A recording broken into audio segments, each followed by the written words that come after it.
पर मेरे ख्याल से वो इंतजार बहुत हिट था, मुझे लग रहा है। माफ किया, चलो थैंक यू। ट्रेलर के बाद आपके मन में आए होंगे या टीजर के बाद आपके मन में आए होंगे, तो शुरू करते हैं रणदीप। मतलब बाकी लोग के लिए पैसे नहीं थे या फिर क्या सीन था? यही इतने लोगों का रोजगार आपने छीना। संदीप सिंह मेरे पास ये मूवी लेके आए थे एज एन एक्टर, और धीरे धीरे ऐसा इत्तेफाक होता गया। शायद सावरकर जी की उनकी खुद की आत्मा मुझे बोल रही थी कि और काम कर, इस पे और काम कर, और काम कर। तो 2 साल से मैंने सिर्फ इस फिल्म पे और सावरकर जी की एक छवि और उनके बारे में जो उटपटांग बातें लोग बोलते हैं जी, उसको एक सच्चाई के तौर पे पेश करने में मैंने बहुत मेहनत लगाई है। मैं तो अपने शॉट लेना ही भूल जाता था। मैं डायरेक्ट जब कर रहा था तो बाकियों के शॉट लेके चलो लेट्स मूव ऑन, फिर बोलते सर आपका तो शॉट लिया ही नहीं। आई सेड शिट, अभी मेरा भी लेना पड़ेगा। But it was tough but it was fun. Perfect. पहला सवाल यही है सबके मन में, वाई सावरकर? मैं सवाल आपसे पूछना चाहूंगा, why not Savarkar? Why not Savarkar? Savarkar ji एक ऐसी शख्सियत है जिनके पता नहीं क्यों इतने सालों बाद, आजादी के इतने सालों बाद, मैं एक्टर, डायरेक्टर, राइटर, मुझे ही ये पिक्चर क्यों बनानी पड़ी, किसी ने पहले क्यों नहीं बनाई, ये बहुत बड़ा सवाल है। उनकी अभी 1980 के दशक में गांधी जी के ऊपर पिक्चर बनी थी, रिचर्ड एटनबरा ने बनाई थी। सरदार पटेल जी के ऊपर 2 पिक्चरें बन चुकी हैं। मैं खुद रंगरसिया कर चुका हूं, सरबजीत कर चुका हूं, चार्ल्स सोबराज प्ले कर चुका हूं। पर जब सावरकर जी की फिल्म के बारे में बात आती है तो लोग पूछते हैं क्यों? इससे बड़ा सवाल, इससे बड़ी ट्रेजेडी क्या हो सकती है?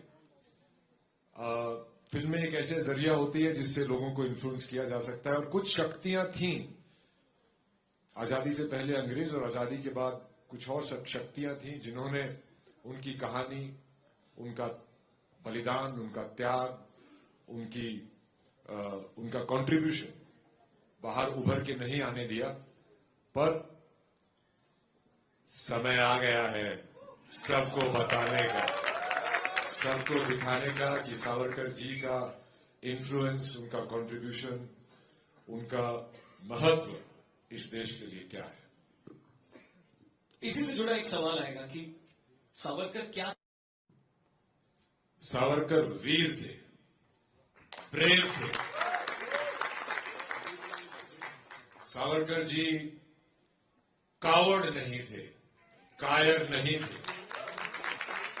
यही मैंने जब मैंने एज ए बतौर एक्टर उनके बारे में स्टडी किया तो साम दाम दंड भेद लगाने वाले एक बहुत ही इंटेलेक्चुअल जायंट थे, जिन्होंने हजारों कविताएं, नाटक, कविताएं उन्होंने जेल में रह के लिखी। वो दीवारों पे कविताएं लिखते थे, उसको याद कर लेते थे और वो वेट करते थे कि कब कोई गलती हो जाए और जेलर आके दीवारों को फिर पेंट से पोत दे ताकि मेरे लिए स्लेट क्लीन हो जाए और मैं और कहानियां और कविताएं लिखूं। सागरा प्राण तड़मड़ला। सबसे चैलेंजिंग क्या था फिल्म के दौरान, पूरी जर्नी, शूटिंग के दौरान, रिसर्च के दौरान? सबसे चैलेंजिंग कौन सा एक ऐसा मोमेंट था या पार्ट था आपके लिए वीर सावरकर के? पहले तो जब मैंने सावरकर जी के बारे में पढ़ना शुरू किया तो मैंने ज्यादातर अंग्रेजी की किताबें निकाली, स्वतंत्रता संग्राम की किताबें निकाली, और मैं बहुत अचंभित रहा कि हर एक किताब में सशस्त्र क्रांति को सिर्फ एक पैराग्राफ में लिख के कि ये लोग थे, इन्होंने भी किया, पर कुछ हुआ नहीं, वो ऐसे ब्रश अंडर द कारपेट होगा। मैं खुद भी स्कूल में जब पढ़ता था तो हमने सावरकर जी के बारे में नहीं पढ़ा, हमको नहीं पढ़ाया गया था। हमें काला पानी के बारे में नहीं पढ़ाया गया था। हमें बहुत सारी चीजें थी जो नहीं पढ़ाई गई थी, और हमें यही बताया गया था कि कुछ 2-3 लोगों ने ही आजादी ले ली, बाकी तो सब पता नहीं क्या। तो ये बहुत मुश्किल था। फिर उनके बारे में जब मैं पढ़ने लगा तो मुझे बहुत गुस्सा आया कि ये उनके बारे में हमको क्यों नहीं पढ़ाया गया, क्यों नहीं बताया गया। और मैं अचंभित रह गया कि इतना कुछ उन्होंने किया और इतनी मूवमेंट्स चली थी कि हमें सिर्फ एक ही डोर से बांध दिया कि भारत को आजादी अहिंसा से ही मिली है। अरे भाई, अहिंसा से कुछ नहीं मिलता है।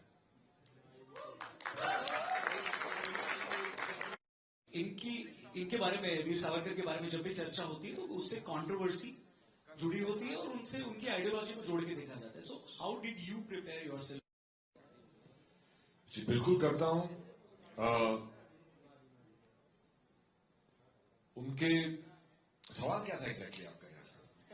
कि जब आप प्रिपेयर कर रहे थे खुद को इस किरदार के लिए, इस रोल के लिए, तो आपको ये अंदाजा था कि कंट्रोवर्सी? मुझे ये अंदाजा था। बहुत लोगों ने मुझे ये भी कहा कि ये पिक्चर मत करो। मेरे शुभचिंतक थे, तो मैं भी थोड़ा सावरकर जी जैसा ही हूं, अड़ गए तो अड़ गए। तो बहुत इसमें वो आई। पहले तो रिसर्च मटेरियल नहीं था। सावरकर जी की बहुत सारी उनके अपने लेख और उनके ऊपर जो लेख थे वो मराठी में थे, जो कि पढ़ना बहुत डिफिकल्ट है मेरे लिए। मैंने कोशिश बहुत की। फिर मैंने बहुत सारी अंग्रेजी हिंदी की किताबें पढ़ी, आर्टिकल्स पढ़े, ये पढ़े।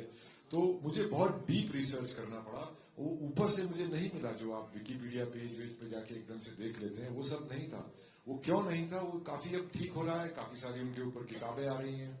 मैं तो एयरपोर्ट पे अक्सर आजकल देखने लगा हूं कि सावरकर जी की किताबें वहां पे मिलने लगी हैं। तो देश बदल रहा है और देश की सोच बदल रही है और हम अपने भूले हुए हीरोज को एक्नॉलेज कर रहे हैं। ये बहुत बढ़िया बात है। फ्रीडम स्ट्रगल को लेकर कोई नया पर्सपेक्टिव खुला? कोई ऐसी चीज जो आपने रिसर्च के दौरान देखी, जो आपने अभी जानी हो कि ये अच्छा, स्वतंत्रता संग्राम में ये भी हुआ था, उसके बारे में अगर आप कुछ शेयर करना चाहें? ऐसी बहुत सी चीजें थी। सबसे बड़ी चीज तो मुझे पता चली कि 1946 में बॉम्बे डॉक पे बगावत हुई थी। Royal Indian air force, royal Indian navy, Bombay police ने म्यूटनी की थी और 20,000 पर्सनल उस म्यूटनी में शामिल थे। और तब जाके अंग्रेजों ने ये माना था, ये क्लेमेंट एटली जो प्राइम मिनिस्टर थे उस वक्त इंग्लैंड के, उन्होंने अपनी स्पीच में भी कहा था कि now they are an armed nation, we cannot engage them in talks any more because of the threat of the Azad Hind Fauj. और जितने भी लोग हमारे जो शस्त्र की शिक्षा लेके फौज से जो वापस आ रहे थे, वो सब अंग्रेजों का राज मानने को तैयार नहीं थे। तो अंग्रेजों को के कॉफिन में लास्ट नेल 1946 की वो बॉम्बे डॉक म्यूटनी थी, जिसके बारे में मैंने कभी पढ़ा ही नहीं था। किसी ने पढ़ा था क्या? 1946 में बॉम्बे डॉक में बगावत हुई थी, किसी को पता है? मुझे भी नहीं पता था। ऐसी बहुत सी चीजें निकल के आई और ये सिद्ध हो मेरे लिए ये सिद्ध हो गया कि भारत को आजादी सिर्फ अहिंसा से नहीं मिली थी, अहिंसा का भी योगदान था। गांधी जी का बहुत बड़ा योगदान था, उसको बिल्कुल डिनाई नहीं कर रहे, ना हम फिल्म में कर रहे हैं और ना ही हम यहां कर रहे हैं। पर सावरकर जी का जो योगदान था वो क्या था, उसको हमने थोड़ा और डिटेल में दिखाया है। Thank you Randeep, thank you very much. मैं स्टेज पे फिल्म के प्लीज मच, और आप लोग साथ में एक ही फ्लाइट में? नहीं नहीं, क्योंकि ये जानना बहुत जरूरी है। अगर हम पहले आगे होते तो हम पहले बात कर लेते इसलिए। Thank you and welcome. और एक बार फिल्म प्रोड्यूस करने के पीछे क्या थॉट था? संदीप, अगर आप आंसर करना चाहें, क्या मेन कारण था, पहला जरिया वो, उसकी क्या सोच थी फिल्म को प्रोड्यूस करने के पीछे? नहीं, जब मैंने सोचा कि फिल्में बनानी है तभी मैंने सोच लिया था। इसलिए मेरी कंपनी का नाम लेजेंड स्टूडियो है और वो यही फिल्में बनाएगी और बनाती रही है जो लेजेंडरी फिगर्स हैं। तो चाहे इसके पहले वो अलीगढ़ हो या सरबजीत हो या झुंड हो या पीएम मोदी हो या अटल जी फिल्म हो या सफेद हो और अब सावरकर। पर सावरकर 2018 से मैं सोच रहा था, पर जिससे भी मैं पूछता था कि मुझे ये फिल्म बनानी है तो वो लोग बोलते थे बेटा मरोगे तुम, कोई साथ नहीं देगा। और ये बात सच थी कि 2018 से लेके 2021 तक ना मुझे फाइनेंसर मिलते थे, ना स्टूडियो, लिखने के लिए भी लोग तैयार नहीं होते थे ये फिल्म, क्योंकि लोगों के अंदर एक भय था और वो परसेप्शन क्रिएट कर दिया गया है माइंड में सावरकर जी के बारे में, जो कि बिल्कुल गलत था और गलत रहेगा। और अब शायद इस फिल्म के जरिए काफी कुछ क्लियर हो जाएगा। तो 2021 में मुझे याद है वो दिन बहुत ही स्पेशल दिन है, 15 अगस्त का दिन था जब मैंने रणदीप हुडा को मैसेज भेजा। और 16 अगस्त से मेरे पास जो चीजें सावरकर जी के बारे में हमें नहीं पता थी वो रणदीप ने भेजना शुरू कर दिया था। और उसी जरिए फिर रणदीप ने लिखना भी शुरू किया फिल्म को, उसके बाद डायरेक्शन भी किया, उसके बाद सब कुछ किया। मतलब रणदीप यहाँ पे ऐसे बैठे हैं, नॉर्मल लग रहे हैं, लेकिन रणदीप दिन भर अब एक ब्लैक स्टूडियो में बैठे थे, कभी डीआई में, कभी साउंड में, कभी बैकग्राउंड में, कभी डबिंग में। बट एक बात मैं आज कहना चाहूंगा कि बॉलीवुड का कोई भी एक्टर ये रोल कभी नहीं करता, हिम्मत ही नहीं होती। तो ये फिल्म बनने का सबसे बड़ा कारण ही रणदीप हुडा है, क्योंकि रणदीप हुडा ने जब हाँ कहा तब हमें पहला पैसा मिलना शुरू हुआ और ये फिल्म बनी। So thank you Randeep, God bless you. Thank you for bringing it. Okay, आपसे मैं पूछना चाहूंगा योगेश कि आपके हिसाब से ये फिल्म क्या है? एक तो ये है कि बहुत सारी चीजें क्लियर होंगी वीर सावरकर के बारे में, उसके अलावा भी कई सारी चीजें होंगी। कोई एक पॉइंट अगर आप शेयर करना चाहें। ये यूथ को इंस्पिरेशन करने का काम करेगी। सबसे बड़ी बात ये है, जब हम छोटे थे हमने देखा था कि दीवारों पे भगत सिंह, चंद्रशेखर आजाद, बहुत बड़े क्रांतिकारियों के फोटो होते थे। बट आज के टाइम में वो चीजें कम हो गई हैं। और आज के टाइम में जब इस सावरकर जी की मूवी आएगी तो लोग थिएटर में जाएंगे। उनमें लास्ट मूवी जो मैंने देखी थी लेजेंड ऑफ भगत सिंह थी या मणिकर्णिका थी, फ्रीडम फाइटर पे। उसके बाद कोई मूवी नहीं है। तो ये 20 साल बाद या 7-8 साल बाद कोई फ्रीडम फाइटर पे मूवी आ रही है तो ये बहुत बड़ी बात है और ये एक बड़ा अचीवमेंट है। और मेरा एक पर्सनल कनेक्शन है इस मूवी के साथ। मेरे दादाजी great grandfather was a freedom fighter, तो उन्होंने काफी बार वो जेल में गए हैं ड्यूरिंग द स्ट्रगल, इस फ्रीडम स्ट्रगल के टाइम पे। जब रणदीप भाई ने मेरे को कहा कि भाई हम ऐसे ऐसे कर रहे हैं, तो उन्होंने पूछा कि भाई स्टोरी सुनोगे? मैंने कहा नहीं। बोला क्यों? मैंने कहा अगर मैं सुनूंगा तो भी आप चेंज नहीं करोगे इसे। तो उन्होंने बोला कि ब्लाइंड खेलोगे? मैंने कहा हाँ जी ब्लाइंड खेलेंगे। मुझे आपकी आर्ट पे, आपकी क्राफ्ट पे, आपके पैशन पे, उस चीज पे भरोसा है। और मैं नया हूं इस इंडस्ट्री में, तो मैं रणदीप भाई को गाइड नहीं कर सकता, बल्कि इनका ज्यादा एक्सपीरियंस है, ज्यादा तजुर्बा है। तो मेरी बाइट रणदीप हुडा बस। Thank you very much. Sandeep, फिल्मों में हमने इनका पोटेंशियल देखा हुआ है और लोगों ने, है ना, और उसके तो कायल ही लोग, पर इस फिल्म में इमोशनली मैंने देखा नहीं। आई थिंक जो रणदीप की बहन जो यहाँ मौजूद है अंजलि जी, हम सब ने महसूस किया है, क्योंकि रणदीप ने खाना बंद कर दिया था तो उसके बाद सब लोग रणदीप से डरने लगे, क्योंकि खाना पीना बंद था और जो भी सवाल या कुछ भी होता था तो रणदीप हैड बिकम, एक्चुअली अभी भी वो सावरकर जैसे ही हैं। तो सब लोग थोड़ा सा डर के ही सवाल पूछते थे। इनफैक्ट जो अंकुर बैठा है यहाँ पे, मृणाल बैठा है, ये सब एक डर के सवाल पूछते थे। लेकिन जब सवाल पूछते थे तो इतना डिटेल में जवाब आता था कि जो इंसान खुद का कैरेक्टर प्ले कर रहा है वो दूसरे के कैरेक्टर्स को भी समझ जाता था, पूरी फिल्म देख लेता था। और एक एक दिन में, trust me on this when I से दिस, इतना मैंने इतनी सारी फिल्में बनाई है पर इतना डेडिकेशन दिख नहीं सकता किसी और एक्टर का। क्योंकि हाँ, बाकी लोग मार्केटिंग अच्छी कर देते हैं, रणदीप को ज्यादा मीडिया से बात करना या मार्केटिंग करना पसंद नहीं है, हमें आज भी कन्विंस करना पड़ता है। पर ये फिल्म के लिए मुझे पता नहीं, मतलब वो बहुत लंबी चौड़ी बात है, पर आई थिंक उनके परिवार वाले भी they have gone through a lot because of his health. And मुझे नहीं लगता कोई और ये कर सकता था, और वो रणदीप ही एक्सप्लेन करे तो बेहतर है कि रणदीप डाइट क्या थे? वो लोग क्या- कुछ क्या भी नहीं खाते खाते थे, क्या खाते थे? नहीं, मेरी सिस्टर अंजलि हुडा जो कि इसमें मैडम कामा प्ले कर रही है, उसका एक्टिंग डेब्यू है। तो मैं पहले भी जब मैंने 2 लफ्जों के लिए बहुत ज्यादा मसल पुट ऑन किया था या सरबजीत के लिए वेट लॉस किया था, तो she is a internal medicine doctor and so she looks after my health a lot. और इसमें मैं बीच में मेरी टांग भी टूट गई थी, तो बीच में वेट गेन दोबारा हो गया था, तो उसको दोबारा लूज करना और विद इन डेज उसमें डिफरेंस लाना, वो बहुत अंजलि ने मुझे बहुत हेल्प किया। बट वो एक हिस्सा होता है फिजिकल, जो कि आप एक रूटीन में बन के आप करने लग जाते हैं। और पर उससे ज्यादा सावरकर जी को समझना, सावरकर जी की सोच को समझना, उनको पढ़ना, उनके बारे में पढ़ना, उनके आसपास के जो लोगों की कहानियां थी वो सुनना, तो उनका जो एसेंस था, उनकी जो थॉट प्रोसेस थी, और वो समझना बहुत बहुत मेरे लिए अनिवार्य था, क्योंकि मैं डायरेक्ट भी कर रहा था। और उनको समझना कॉम्प्लिकेटेड भी है और बहुत सिंपल भी है।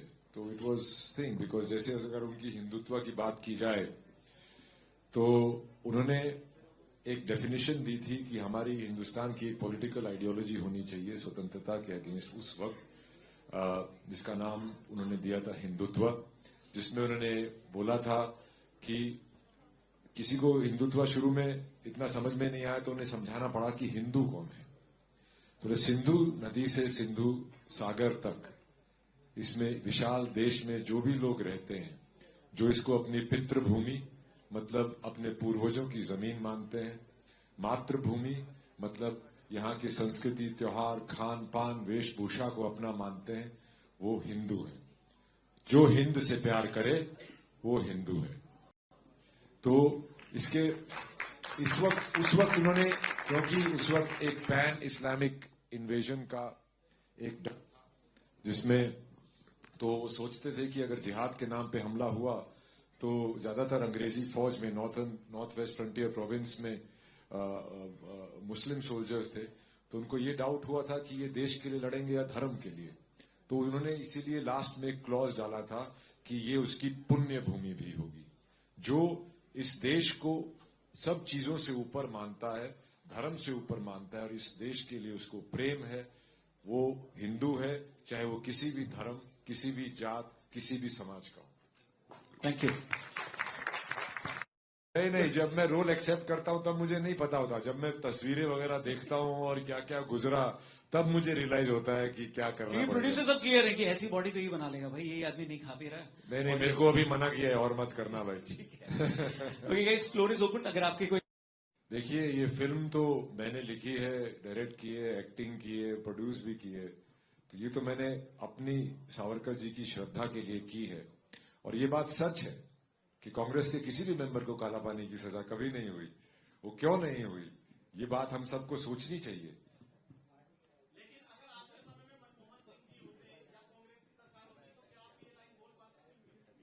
क्यों नहीं बोल पाते? ये इंटॉलरेंस की जो आप इंटॉलरेंस की बात कर रहे हैं कि ये लाइन टॉलरेट नहीं होती अगर कोई और सरकार होती और अभी ये हो जाता। देखिए, इंटॉलरेंस तो कभी से चली आ रही है। सावरकर, एक किस्सा बताता हूं आपको। सावरकर जी के फैमिली कनेक्शंस थे मंगेशकर फैमिली से। लता जी ने उनके बहुत गाने भी गाए थे, आशा जी ने भी गाए थे।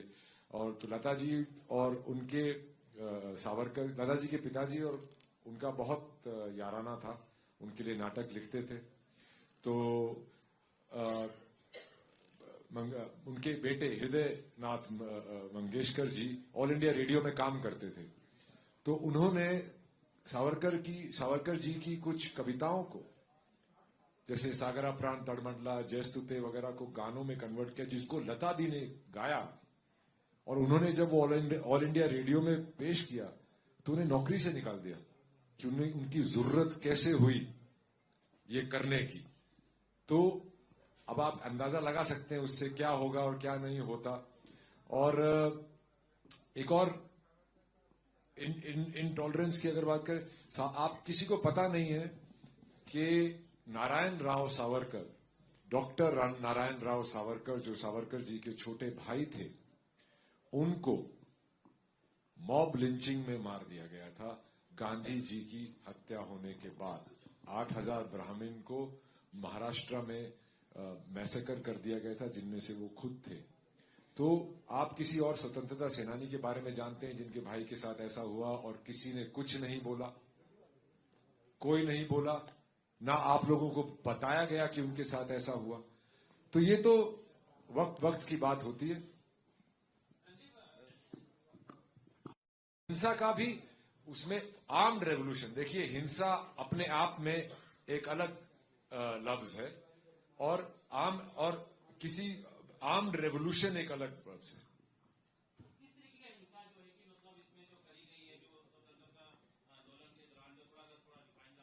देखिए सबसे बड़ी उपलब्धि क्या हुई थी कि मैंने भी स्कूल में पढ़ा था कि 1857 म्यूटनी के बारे में, सिपॉय म्यूटनी, जिसको सिपॉय म्यूटनी कहते थे। तो सावरकर जी ने जब वो लंदन में थे, लाइब्रेरी में बहुत रिसर्च करके उन्होंने पूरा नजरिया ही बदल दिया था कि 1857 भारत का पहला स्वतंत्रता संग्राम था जिसमें शस्त्रों के साथ अंग्रेजों पे हमला किया गया था। अंग्रेज सरकार हिल गई थी। इनफैक्ट ईस्ट इंडिया कंपनी को निकाल के ब्रिटिश क्राउन ने वो इंडिया की लगाम संभाल ली थी और पूरे देश को निहत्था कर दिया गया था। फिर 1870 के दशक में वासुदेव फाड़के जैसे लोगों ने इन लोग शस्त्र उठाने फिर से शुरू किए, फिर चापेकर बंधु, फिर उनसे इंस्पायर होके आए सावरकर। और सावरकर जी ने जब ये किताब लिखी, उस किताब से वो किताब पूरे देश में फैली और उस किताब से आप चंद्रशेखर आजाद, भगत सिंह, खुदीराम बोस, सुभाष चंद्र बोस, सबको एक नई वो मिली कि अगर हम इकट्ठे होकर एक सशस्त्र क्रांति करते हैं तो ये अंग्रेज तो बहुत थोड़े से हैं, इनको तो कभी भी मार के भगा सकते हैं। तो ये उपलब्धि सशस्त्र क्रांति की थी जिसका साथ नहीं दिया गया, क्योंकि हिंदुस्तान में एक अहिंसावादी सोच भी पैदा हुई जिससे कि नेगोशिएशन करते करते बहुत साल गुजर गए। अगर सशस्त्र क्रांति होती तो शायद, अगर उसका साथ दिया जाता तो शायद जल्दी मिल जाती। Sir, क्या बोलना दोबारा? Mafi, how do you plan to fight this narrative? पहली बात तो आई fight this narrative right now, Savarkar माफी वीर नहीं थे।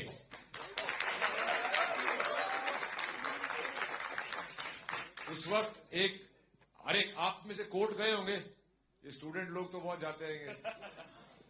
कोर्ट गए हैं तो कोर्ट में क्या बोलते हैं? कोर्ट को कैसे, योर ऑनरेबल कोर्ट ऐसी एड्रेस करते हैं ना, your honour, thanking you, your obediently, ऐसे ही यूज करते हैं। और जब हमें स्कूल में एप्लीकेशन लिखना सिखाते हैं तब क्या करते हैं? Yours faithfully, yours obediently. तो ऐसे ही वो जिसको ये मर्सी पिटीशन बोलते हैं, वो उसको याचिका बेल प्ली बोलते हैं, जो कि हर एक जुडिशियल प्रोसेस में अवेलेबल होता है आपको। और उसको वो आपको, अब सावरकर जी को 50 साल की सजा हो गई काला पानी में 7x11 के रूम में। तो ऐसा तो नहीं है कि वो जाके वहां पे 50 साल किसी रिजॉर्ट में रहने वाले हैं। तो वहां पे अगर कोई आदमी होगा तो वो उनका क्या सोचना था कि साम दाम दंड भेद मैं इस्तेमाल करके यहां से निकलूं और देश की स्वतंत्रता संग्राम में हिस्सा लूं फिर से, और दुश्मन को किए हुए वादे निभाए नहीं जाते। Hi Randeep, this is Saurav. देखते हैं आप हिंदुत्व? मैं हिंदुत्व को ऐसे देखता हूं कि हिंदुत्व एक civilisation, Hindutva is a civilisation, एक संस्कृति है, एक इतिहास है, एक जमीन है जो कि इंडस से, अब तो अखंड भारत नहीं रहा, पर अखंड भारत एक, it is a most uniting ideology. It was then, it is even today. Savarkar ji भी यही कहते थे, हिंदुत्व पैदा इसलिए हुआ था क्योंकि खिलाफत मूवमेंट में, जो कि कैलिफेट मूवमेंट थी, तो गांधी जी ने मुस्लिम लोगों को मिलाने के लिए, अपने कांग्रेस में मिलाने के लिए उन्होंने खिलाफत का साथ दिया था। बिकॉज बहुत सारे ऐसे मुस्लिम पर्सनैलिटीज थी जो कि सोचती थी कि जब अंग्रेज आए थे तो ये मुगल राज था, जाएंगे तो फिर से ये सल्तनत ही रहनी चाहिए। उनको डेमोक्रेसी में इंटरेस्ट नहीं था बिकॉज वो माइनॉरिटी में थे।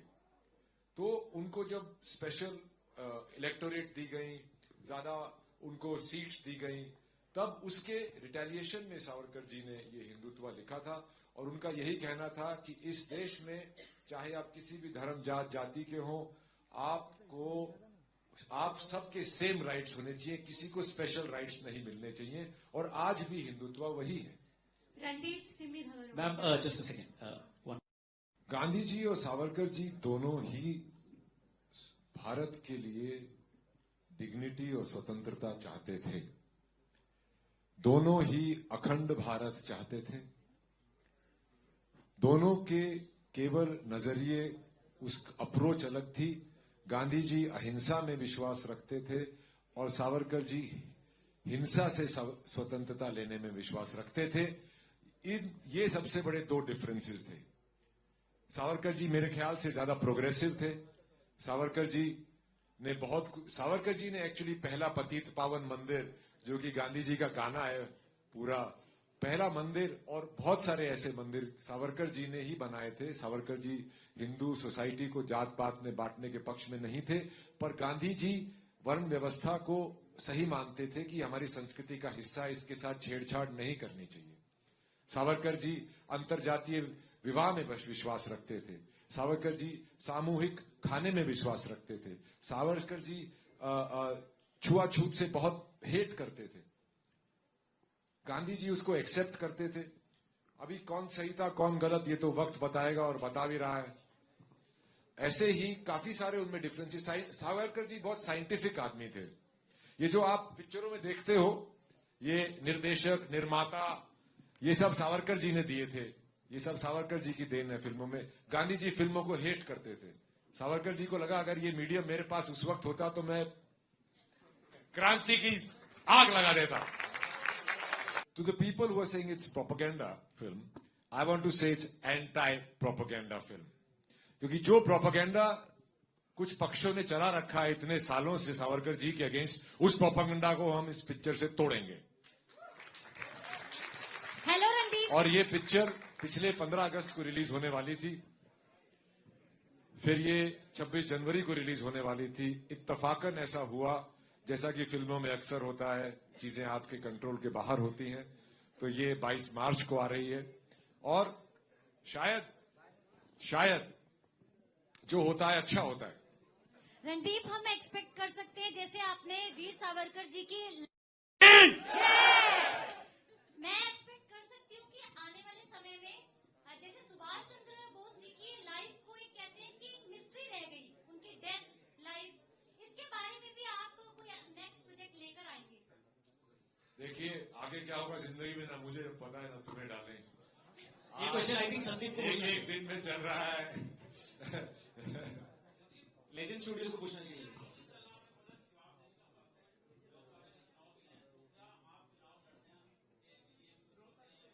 बढ़िया सवाल है, इसे ध्यान से रिकॉर्ड करिए प्लीज। ऐसा कुछ नहीं है भाई। पिक्चर के बारे में सवाल पूछिए। Randeep Simi Dhawan. Hi, Simi. Come out of it is to start another one.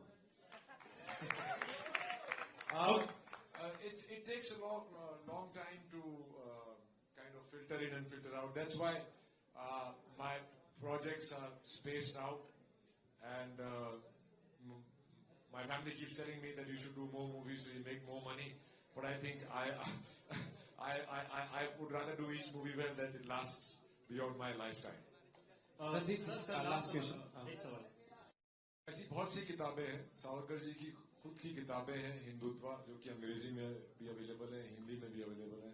Hindutva है, 7 एपॉक्स ऑफ लाइफ है, उनकी बहुत अच्छी किताब है। फिर विक्रम संपत जी की किताब बहुत अच्छी है, वो पढ़नी चाहिए, बहुत ही डिटेल्ड उसके अंदर वो है। और भी बहुत किताबें हैं। आज भी मेरे को एक किताब मैं लेके आया था, Hindutva of Savarkar, which is very relevant. आप सबको ये किताबें पढ़नी चाहिए, और इसी किताबें ही नहीं, आपको स्टूडेंट्स के लिए मैं कहूंगा कि और भी जो ओपिनियंस, आर्टिकल्स और ये सब चीजें जो अवेलेबल हैं नेट पे वो देखनी चाहिए और हमेशा दो पक्ष की बात पढ़नी चाहिए, तब आपको सच्चाई समझ में आएगी। रणदीप सामने नहीं और Thank you very much, everyone. I think- और एक चीज, Yeah. अगर किताब पढ़ने का टाइम ना मिले ना तो 22 मार्च को थिएटर में ये फिल्म देखना ना, तो सब कुछ पता चलेगा। Very good. सर फिल्म पिछली शूटिंग महाराष्ट्र में ही की है और अंडमान एंड निकोबार आइलैंड्स में पोर्ट ब्लेयर में, जहां पे काला पानी में की है। मुझे बिकॉज ये सावरकर जी की पिक्चर थी, मैं लकी था, अदरवाइज वो वहां पे शूट अलाउ नहीं करते हैं।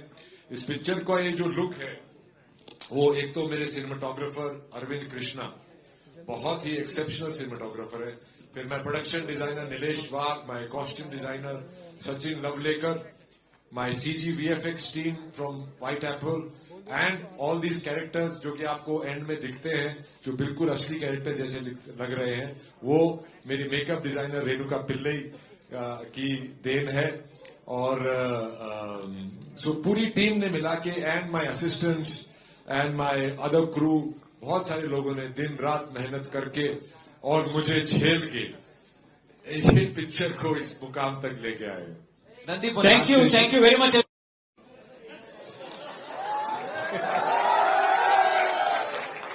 जिस्म तो एक ही है, कई बार मरोड़ तड़ोड़ लिया, पता नहीं कितने दिन चलेगा भाई, पर शायद मैं वो वाली पिक्चर ना करूं। अंकुर चल तेरे लिए एक सही। Ramji Verma, my sister Anjali Huda, she's playing Madam Kama. Rinal Dutt is playing Madan Lal Dhingra, and that's my associate director Ankur Maan. This is the team that's made the movie. Thank you very much.